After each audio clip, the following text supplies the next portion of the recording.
In 1946, Texarkana was a town built on trust, a place caught somewhere between past and progress, where the biggest worry for most folks was missing a Sunday sermon. It was a community that straddled two states, Texas and Arkansas, but it shared one heart, a heart that beat with the steady rhythm of post-war hope. Doors were often left unlocked, neighbors looked out for one another, and the dark, winding country roads on the edge of town weren't seen as dangerous, but as a private escape for young lovers under the moonlight. But by the end of that spring, that feeling of safety would be shattered forever. The fear of missing church would be replaced by a new, terrifying sound. Footsteps in the dark, a flashlight beam cutting through a car window. It was the collective dread of a town that suddenly and horrifically learned to fear the sundown. Part 1. The town before the terror. To really get the depth of the scar left on Texarkana, you have to picture the town before the shadow fell. The mid-1940s in America were a time of incredible relief and hope. The war was over. Millions of GIs were coming home, ready to build families and futures in the quiet corners of the country they fought to protect. Texarkana was a perfect picture of this. It was a bustling hub, a critical stop between east and west where railroads and highways all came together. Its identity was literally split right down the middle by State Line Avenue. One side was Texarkana, Arkansas, and the other, Texarkana, Texas.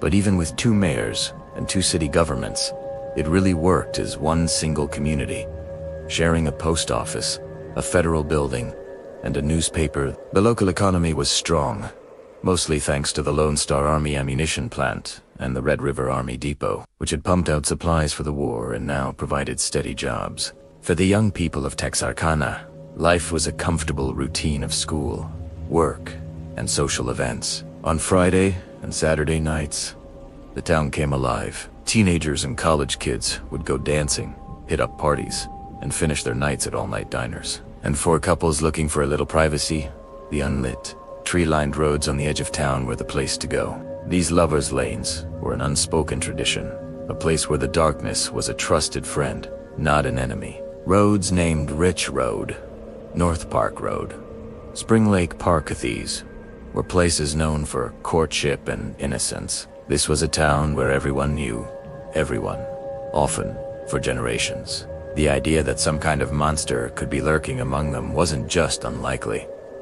It was completely unthinkable. People believed that bad things happened somewhere else in big, anonymous cities, but not here.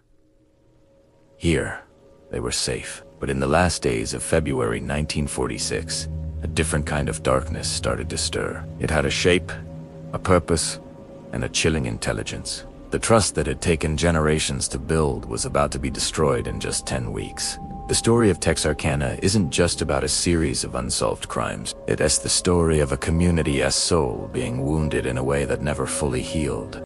Part 2. The Moonlight Murders. The terror began on a cold Friday night, February 22nd, 1946. A young couple, 25-year-old Jimmy Hollis and his 19-year-old girlfriend, Mary Jean Larry, were parked on a secluded lover's lane on the Texas side of town, just before midnight. A flashlight beam sliced through the darkness. A tall figure stood by the car, his face hidden by a simple sack with holes cut out for his eyes, a pistol in his hand. At first, Jimmy thought it was a prank, but that thought vanished when the man ordered them out of the car. What came next was a sudden, brutal explosion of violence. The masked man beat Jimmy over the head with his pistol, fracturing his skull. He then turned on Mary Jean, sexually assaulting her before he was scared off by the headlights of an approaching car and disappeared into the night. Miraculously, both Jimmy and Mary Jean survived. They described their attacker as a tall man hidden behind that simple, terrifying mask. Police treated it as a one-off, maybe a robbery gone wrong. They couldn't have known it was just the beginning. In total, the attacker would kill 5 people and leave 3 wounded, including Jimmy and Mary Jean. A little over a month later, on Sunday, March 24th, a passing driver saw a car parked on another lover's lane.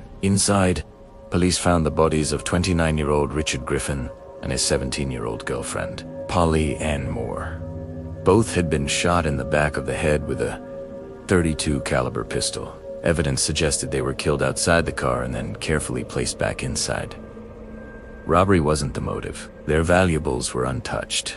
The violence had escalated from assault to cold-blooded murder. The fear really took hold 3 weeks later. On Saturday, April 13th, 16-year-old Paul Martin and 15-year-old Betty Jo Booker went missing after a VFW club performance where Betty Jo had played her saxophone. The next morning, Paul's body was found by the side of a road near Spring Lake Park.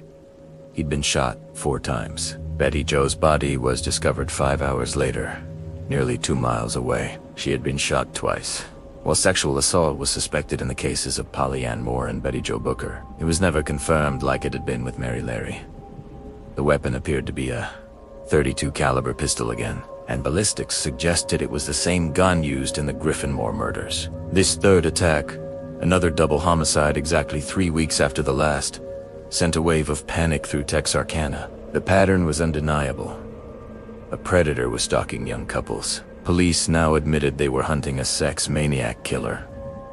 The press, however, gave him a name that would stick forever: the Phantom Killer. He was a ghost who struck on weekends, leaving no fingerprints and no clear motive. He was no longer just a criminal.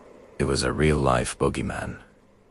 Then came the fourth and final confirmed attack, the one that broke the pattern and cranked the fear up to an unbearable level. The Phantom was no longer waiting in the lovers' lanes. He was coming into their homes. On the night of Friday, May 3rd, a farmer named Virgil Starks was sitting in his armchair in his isolated farmhouse, 10 miles outside of town. Suddenly, 2 shots, fired from a .22 rifle, burst through the window, killing him instantly. His wife, Katie, ran into the room and then rushed to the phone. The Phantom fired again through the same window, shooting her twice in the face. Horrifically wounded, Katie stumbled from the house to a neighbor's for help, and she survived. She was the only person to witness the immediate aftermath of a fatal attack, but she never saw the killer's face. The invasion of the Starks' home marked a terrifying escalation. Though some authorities would later question if it was truly connected to the other murders. But for the people of Texarkana at the time, the message was clear. If the Phantom was bold enough to kill a man in his own living room, then absolutely no one was safe. Part 3. The birth of the Phantom with the Starks murder. The simmering panic in Texarkana boiled over into mass hysteria. The town that once left its doors unlocked was now a community under siege. The name Phantom Killer, popularized by the press, was on everyone's lips, and soon, the nation's. He wasn't just a man anymore. He was a phantom, a ghost who could strike at will and vanish without a trace. Life in Texarkana changed overnight.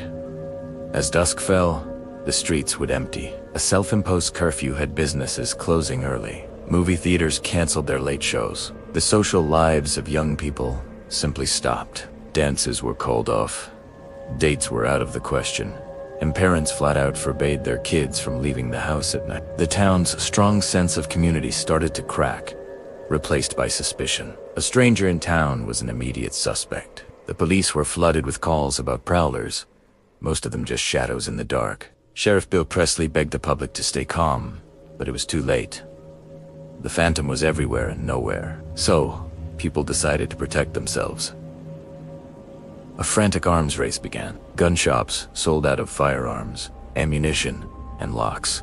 Men stood guard on their porches all night with shotguns, ready for a fight. Some people nailed their windows shut, turning their homes into makeshift fortresses. The fear also kicked off a dangerous kind of vigilantism. Groups of teenagers, feeling helpless, formed their own armed posses to patrol the same lovers' lanes they used to visit. Some even tried to set traps, parking cars with mannequins inside, hoping to bait the Phantom into an ambush.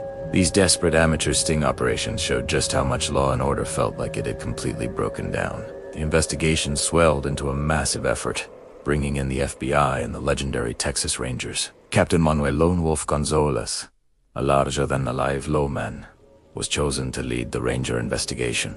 He arrived with a confident swagger, hoping to restore order. But his advice sometimes fueled the fear as much as it calmed it. He was famously reported to have told anxious residents to shoot first and ask questions later, a statement that basically confirmed what people already felt. The authorities couldn't protect you, so you had to be ready to protect yourself. Despite all the manpower, the Phantom remained a ghost. Hundreds of suspects were questioned, countless false leads were chased. The Phantom hadn't just murdered 5 people, he had poisoned an entire town. He was no longer a killer, he was a phenomenon, an urban legend being written in real time with the blood of his victims. Part 4. The silence. Then, just as suddenly as the attacks began, they stopped. After the murder of Virgil Starks on May 3rd, the Phantom Killer was gone. The 3-week cycle was broken. The silence was, in its own way, as terrifying as the attacks. Had he left town? Was he in jail for something else? Or was he just watching, waiting for the town to let its guard down? The investigation, meanwhile, was closing in on one man, a 29-year-old career criminal named Ural Swinney. Swinney was a small-time crook, known mostly for car theft. It was that history that caught the attention of an Arkansas state trooper named Max Tackett. Tackett noticed a pattern others had missed. On the night of each attack, a car had been stolen nearby, and another stolen car was found abandoned. It suggested the killer was using stolen cars to get to and from his crime scenes. In late June 1946, police arrested Swinney's 21-year-old wife, Peggy, when she tried to pick up one of those stolen cars. Under questioning, Peggy dropped a bombshell. She told investigators that her husband, Ural Swinney, was the Phantom Killer. Her story was incredibly detailed, containing information that only someone very close to the Kaiser, the killer himself, could know. It seemed like the break everyone was waiting for, but the case against Swinney was a legal mess. Peggy's story kept changing, and police couldn't tell if she was just scared of her abusive husband or trying to cover up her own involvement. The biggest problem, though, was spousal privilege. Under Texas law at the time, a wife couldn't be forced to testify against her husband. When it was time to make it official, Peggy took back her confession and refused to talk. Without her testimony, the main piece of evidence linking Swinney to the murders was gone. The circumstantial evidence was there, but it wasn't a slam dunk. The supposed discovery of a victim-s work shirt in Swinney-s possession was not well corroborated and remains disputed. There was no murder weapon, no fingerprints, nothing concrete to place him at the scenes. In the end, prosecutors felt they just didn't have enough to get a murder conviction. Ural Swinney was never charged with the Moonlight Murders. He was sent to prison for life as a habitual offender for car theft, was released on a technicality in 1973, and died in 1994, taking any secrets he had to the grave. For the lead investigators, like Lone Wolf Gonzalez and Max Tackett, there was no doubt. They went to their graves convinced that Swinney was the Phantom. But their certainty wasn't enough to close the case, which remains officially unsolved. The monster was never caught. The story never got an ending, and for the people of Texarkana, that meant the Phantom never really left. Part 5. The lingering shadow, the epilogue. The spring of 1946 ended, and the Phantom Killer never came back, but the fear he created never left. It settled deep into the soil of Texarkana, becoming a permanent part of the town's identity. The Phantom didn't just kill 5 people. He killed a way of life. He murdered innocence. This isn't unique to Texarkana. Small towns are often scarred the most by this kind of violence, because it shatters the very belief in community safety. In 1959, the murders of the Clutter family in Holcomb, Kansas made famous by Truman Capote's in cold blood poisoned that small town's trust. In Guayade del West, Virginia, the discovery of a murder farm in 1931 run by a man named Harry Powers left a trauma that echoed for generations. The soul of a small town is fragile. It runs on an unspoken promise of safety. One act of extreme violence can break that promise forever. In Texarkana, that break was absolute. Before the Phantom and after the Phantom were 2 different worlds. Before, doors were unlocked. After, they had multiple locks and bolts. These weren't just temporary fixes. They became habits passed down through generations. Kids grew up with the Phantom as a real-life bogeyman. Parents didn't just warn them about staying out late. They warned them specifically for fear of the Phantom. The lovers' lanes, once places of romance, became morbid landmarks. The fact that the case was never solved cemented the fear into a permanent legend. A killer who is caught can be explained, locked away, but a Phantom is forever at large. Was he a local, a drifter. The mystery meant the threat could be anywhere and anyone. It's a powerful kind of collective trauma, a story without a final chapter. That legend was sealed in 1976 with the release of the movie The Town That Dreaded Sundown. Shot on location, the film blurred the line between fact and horror fiction. Its famous tagline read, "In 1946, this man killed 5 people. Today he still lurks the streets of Texarkana." City officials were furious, but the damage was done. The film made Texarkana's name synonymous with this one.